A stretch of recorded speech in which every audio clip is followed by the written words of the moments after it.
Hello అందరికీ నమస్కారం అండి. ఈరోజు టాపిక్ వచ్చి అమీర్ భాయ్ ఉన్నారు కదా, అంటే యువ టీవీకి సంబంధించిన అమీర్ భాయ్ గురించి.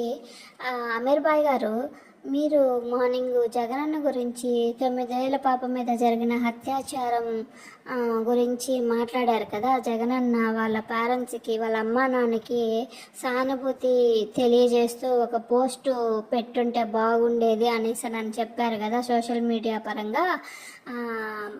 ఓకే, మీరు అడిగింది అంత ఇదేం కాదు, మంచిదే అది కూడా. కాకపోతే ఏంద్రన్న అంటే అమీర్ భాయ్, నేను ఒకటి అడుగుతాను, చెప్పరా ప్లీజ్. ఏం లేదు, అంటే ఈ పాప విషయం జరిగినాకనే ఇంకొక ఇష్యూ కూడా ఈ సోషల్ మీడియాలో ఒకటి జరిగింది. అది మీరు కూడా వీడియో చేసి పెట్టారు.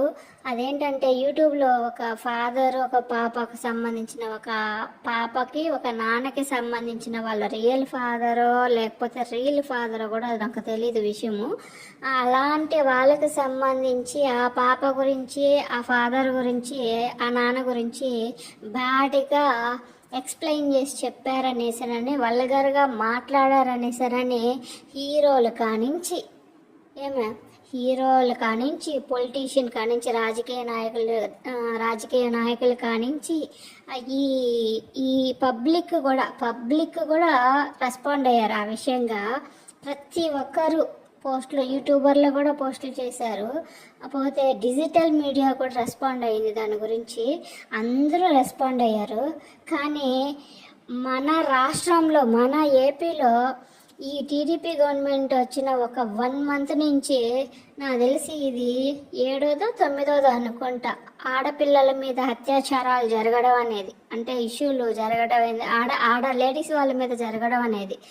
అయినా కానీ ఒక్కడ కూడా సరే రెస్పాండ్ అయ్యి ఒక్కడ కూడా పోస్ట్ పెట్టట్లేదు మన ఏపీ గవర్నమెంట్కి. దాన్ని బట్టి అర్థం చేసుకోండి ఎంత దారుణంగా ఉందో.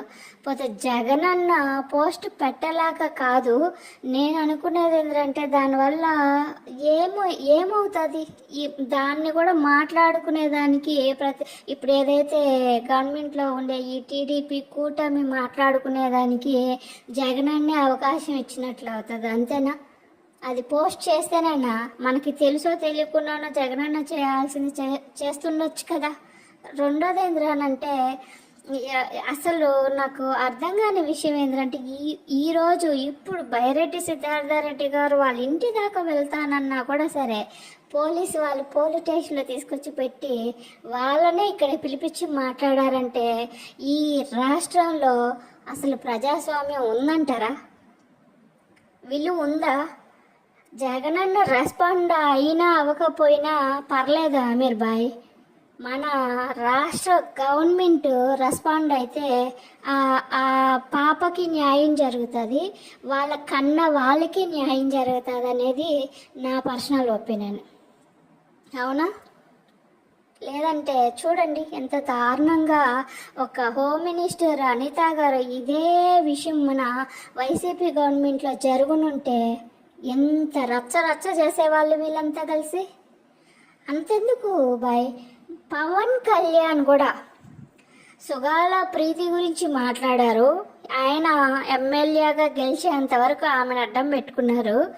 ఆ అడ్డం పెట్టుకునే ప్రాసెస్లో కూడా ఈ రాష్ట్రంలో వాళ్ళ గవర్నమెంట్ వస్తే అమ్మాయిల మీద ఇలాంటి అత్యాచారాలు కాదు, అసలు అమ్మాయి వంక తిరిగి చూడాలంటేనే భయపడేలాగా చేస్తానన్నారు ఈరోజు పవన్ కళ్యాణ్.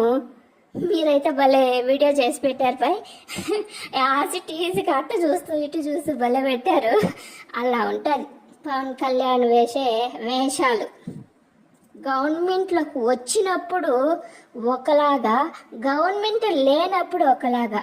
గవర్నమెంట్ లేనప్పుడు వాళ్ళకి పవర్స్ లేనప్పుడు రెచ్చిపోవడం కాదు హీరోయిజం అంటే. పదవిలో ఉన్నప్పుడు కూడా సరే వాటినన్నిటినీ అధిగమిస్తూ ఎదుటి వాళ్ళకి న్యాయం చేయగలిగిన వాడినే హీరో అంటారు. ఆ విషయంలో మా జగనన్న 100కి 1000% కరెక్ట్.